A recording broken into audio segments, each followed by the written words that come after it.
I just came back from one of the most difficult things I have ever done on a motorcycle. I rode for 5 days in a row in unfamiliar territory in northern Canada, mostly single track, on a dirt bike.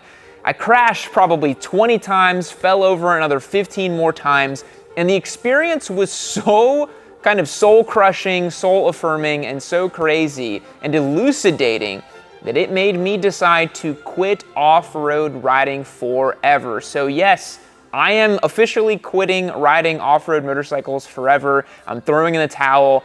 Both of my dirt bikes are actually up for sale, so if you want a mint Husky 501 or a KTM 250, send me an email over at videos@yammynoob.co and maybe we can strike a deal. They are both currently for sale. But this is the story about how I responded to this guy's email and ended up in Canada riding a bunch of dirt bikes. Let's get into it. So let me give you some background on my experience in off-road riding. You guys know me as the sport track guy, but I've actually dabbled quite a bit off-road.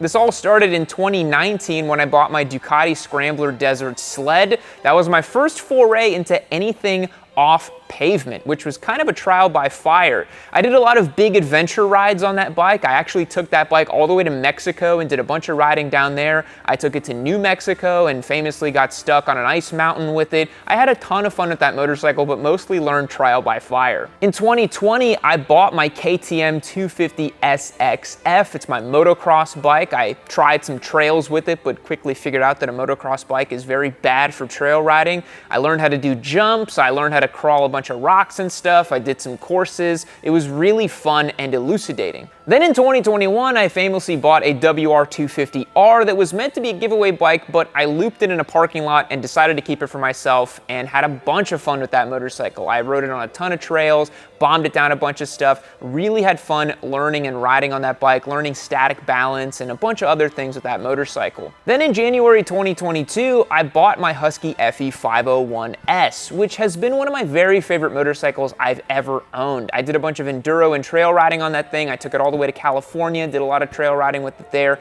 and I felt like I had a pretty good understanding of riding off-road. All that to say, I am not a complete dummy when it comes to off-road riding. It is not something I'm completely new at, but it's definitely my least experienced discipline in motorcycling and the one that I am definitely not as good at. I can hold my own in track racing and club racing, that sort of thing. I'm pretty decent at that, but for off-road riding, I'm pretty like novice to intermediate level, I would say, despite all the years that I've spent doing it. However, this trip to Canada really made me reevaluate what the hell I'm even doing on a dirt bike and genuinely made me feel like I had no clue about what I was doing. So how did this come about? Well, a man called Dallas reached out to our support email box and he sent this video. Introducing our latest shenanigan, Big Rock Candy Mountain. Big Rock Candy Mountain has become a real favorite of ours, and the reason why, because it is our favorite.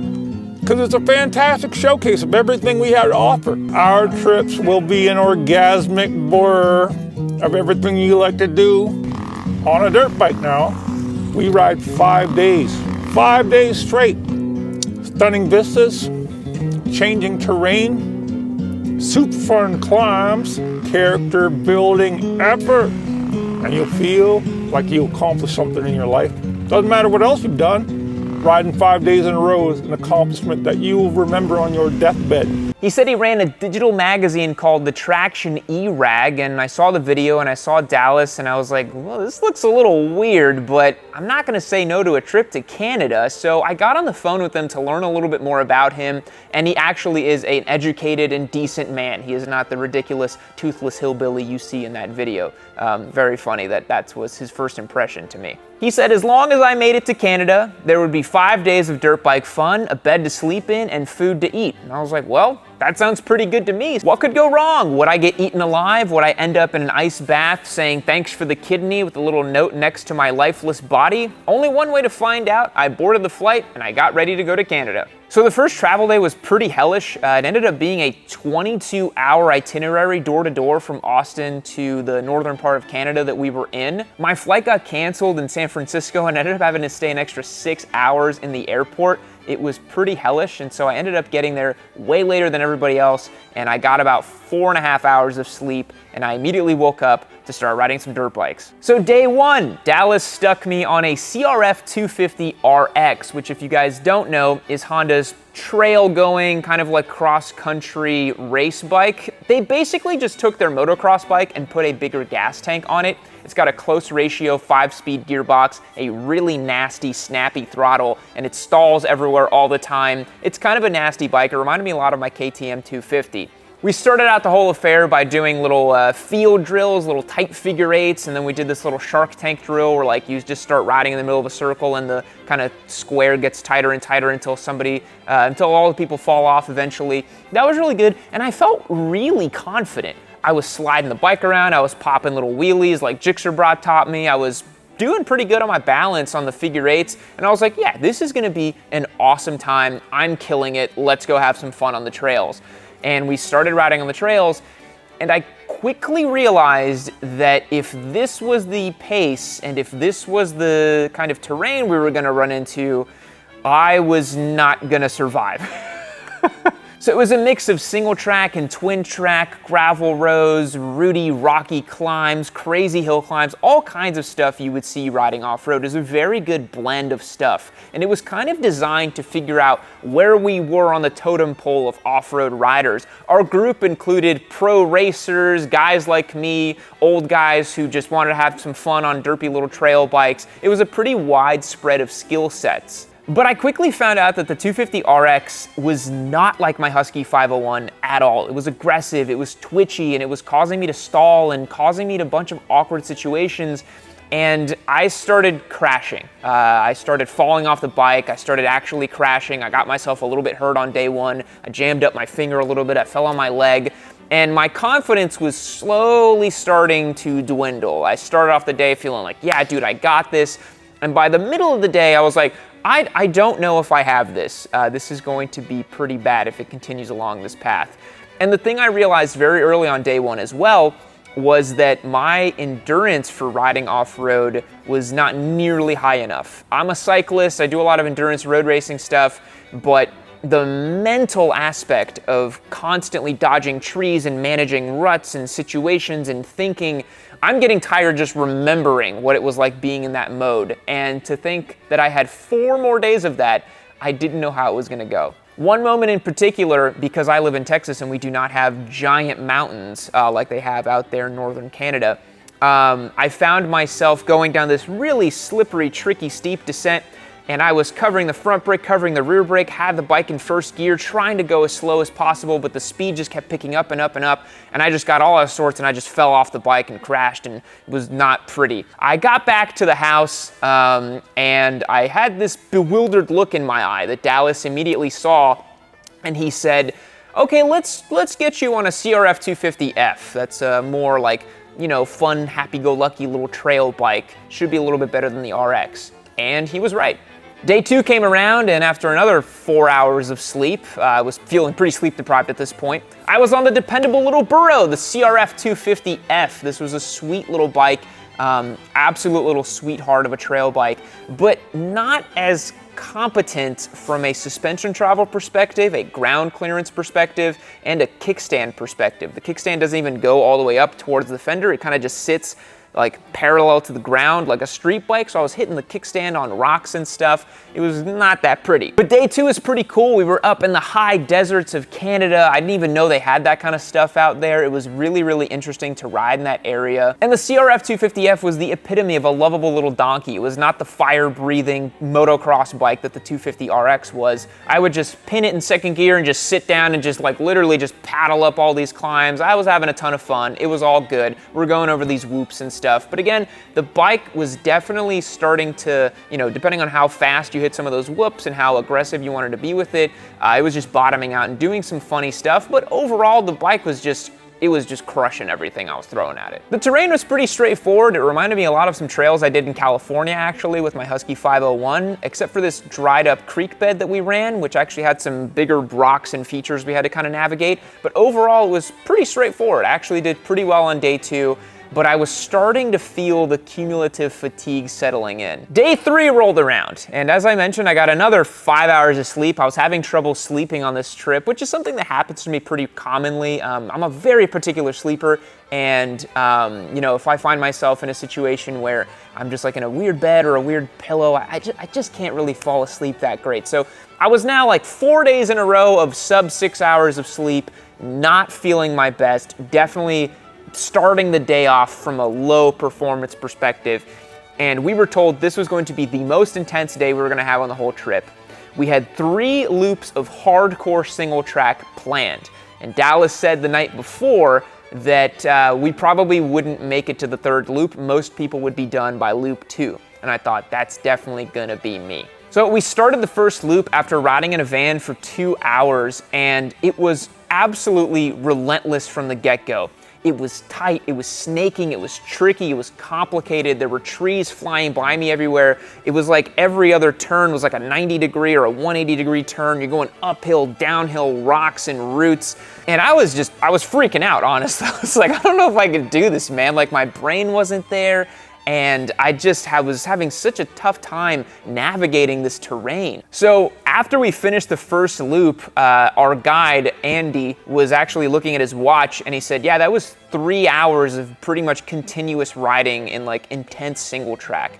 And again, to be perfectly honest, that was way more riding than I've ever done here in Austin. My single track riding is usually you do a loop at like, you know, tough pace for like 20 to 30 minutes, and then you pit back at the truck, you grab some waters, you chill out a little bit, and then you go out again. Very similar to my track day riding. So for 3 hours of single track was not something that I was used to. And then they were like, all right, let's go do loop number 2. And I was like, oh boy, I can't wait to go crash and fall some more. Because at this point, I was crashing and falling everywhere. It was such a mess. The second loop started with this absolutely biblical hill climb that we had to do. I kind of looked at it and I was like, there's no way I'm going to make it up with the CRF 250F with this thing.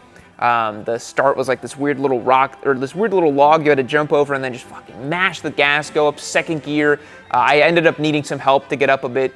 And this is where the embarrassment started settling in. This was day 3, and it was starting to become apparent that I was going to be the straggler. I was going to be the dead weight in the back.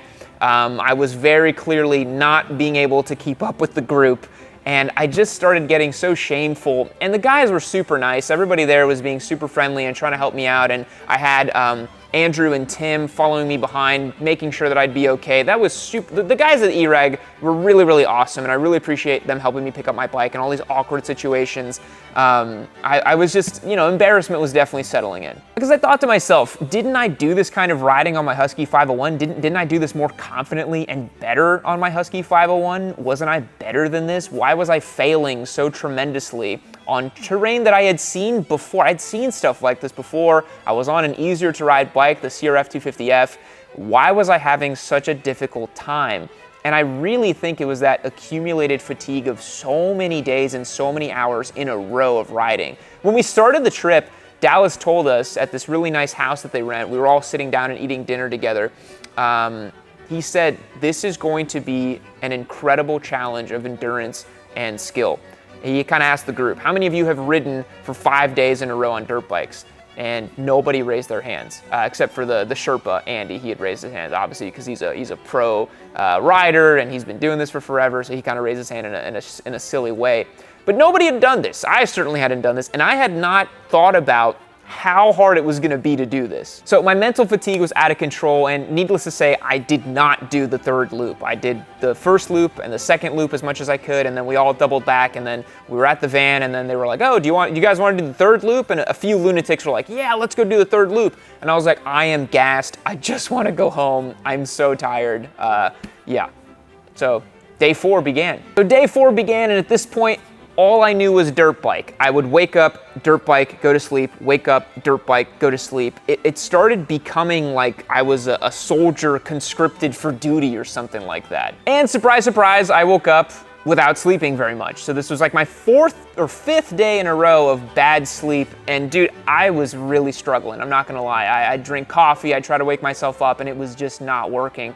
Sleep is so precious to me, and I was having such a hard time. So I couldn't even think straight, but I had to saddle up and ride a dirt bike again, which was the last thing that I wanted to do, if I'm gonna be completely honest. Luckily, day 4 was said to be a dual sport style day. I was foolish enough to believe that that would mean it was gonna be easy, because it did mean that we were gonna ride some gravel roads to get up to the trickier stuff, but find the trickier stuff we did. But it was really neat. Before we made it there, we actually checked out an old gold mine and a couple core samples from up in the mountains from about 100 years ago, where some Canadian miners were set up there. And that was really interesting to check out. You can't really get to those places very easily. But anyways, we ride these gravel roads all the way up. It starts getting bumpier and lumpier and all that stuff. And then we approach what Dallas called the 6-kilometer climb up to this alpine area.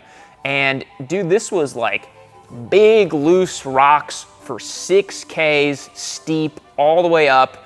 Again, I'm not used to sustained climbs like that, so I'm like so mentally gassed. I'm trying to like static balance and stand as much as I can over these rocks. The suspension is like pretty much bottoming out at every rock because it's just a little CRF 250F.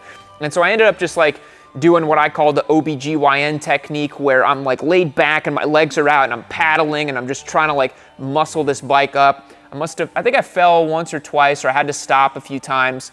And I was just so gassed. But we ended up in this beautiful alpine area with the bikes and the guys. They were riding through the snow and stuff. And I took the opportunity to just sit there and just admire the view a little bit. A couple of guys asked me, like, oh, do you want to go? Do you want to go out and ride over the hill? I was like, oh man, I just want to like enjoy the view. I just want to check all this out.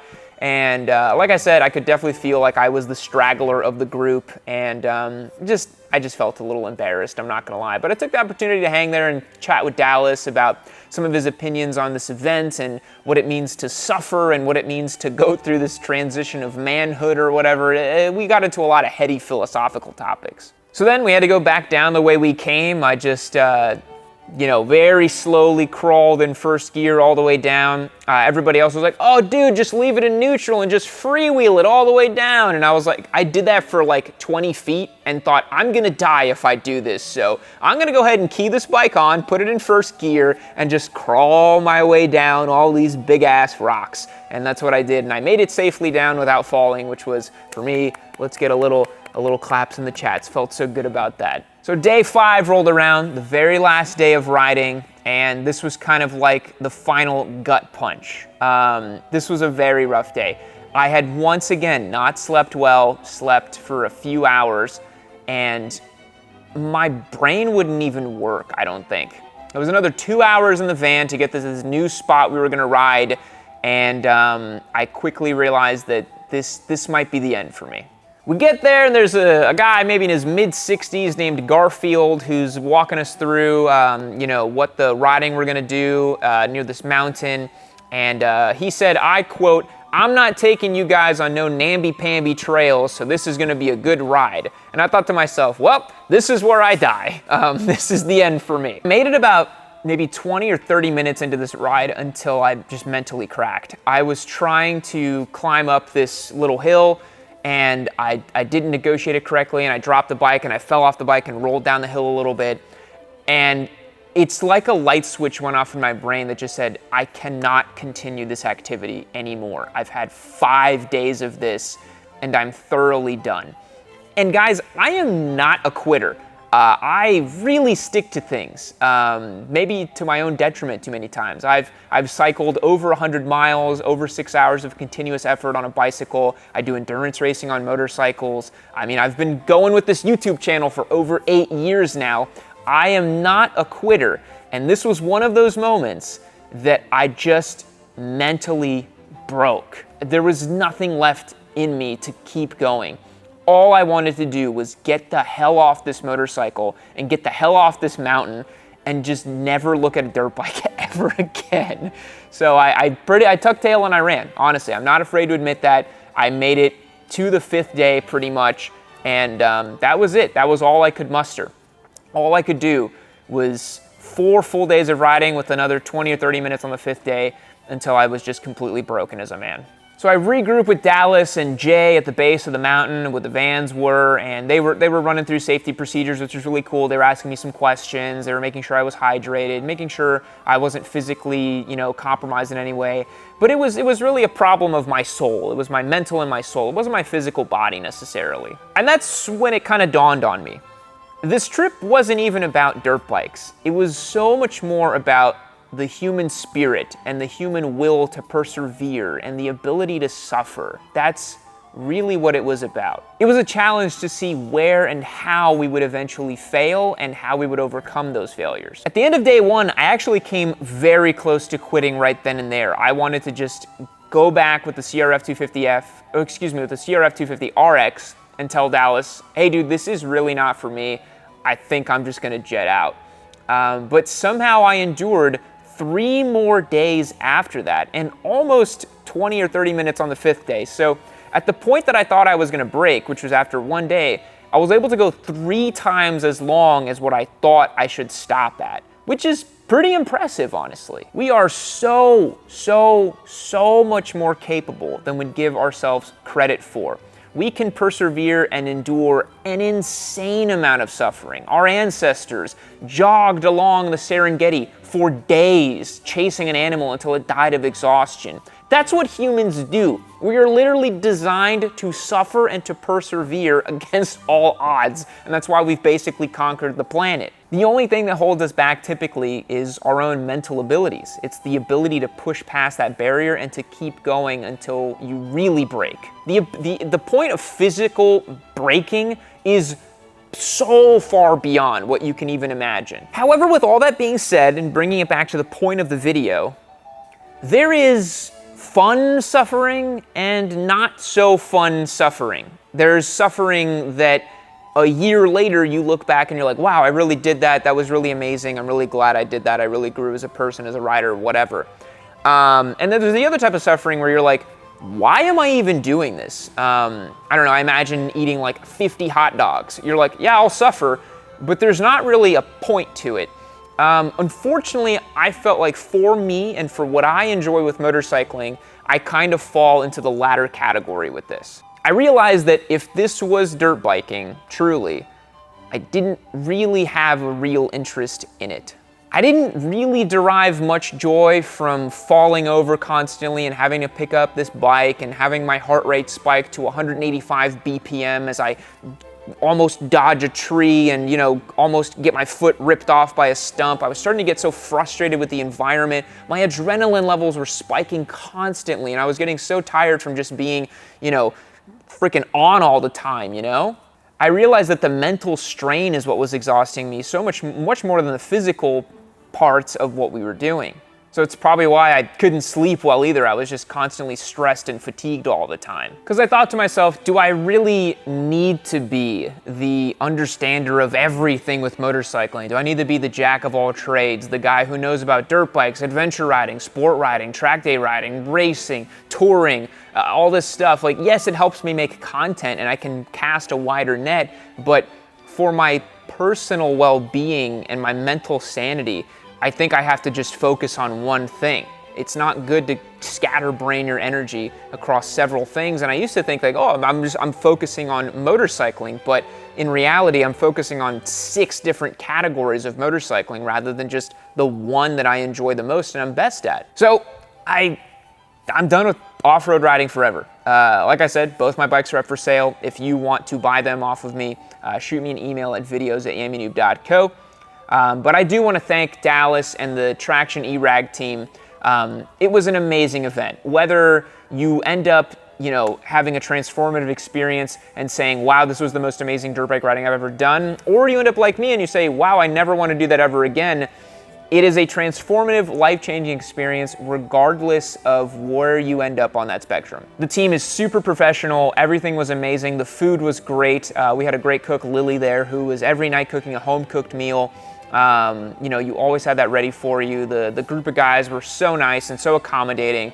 It was a really, really amazing experience from that perspective, and I really have nothing but good things to say about that. So I'm gonna leave the crazy adrenaline spiking, tree dodging, and falling over constantly to the off-road boys, and I'm gonna stay in my lane as a sport and track day guy and enjoy my life. But guys, thanks so much for checking out today's video. I know it's a bit of a long one, but I hope you appreciated this story time out of this insane experience that I had over there in northern Canada with the Traction E-Rag boys. We'll catch you guys in the next one. See you later.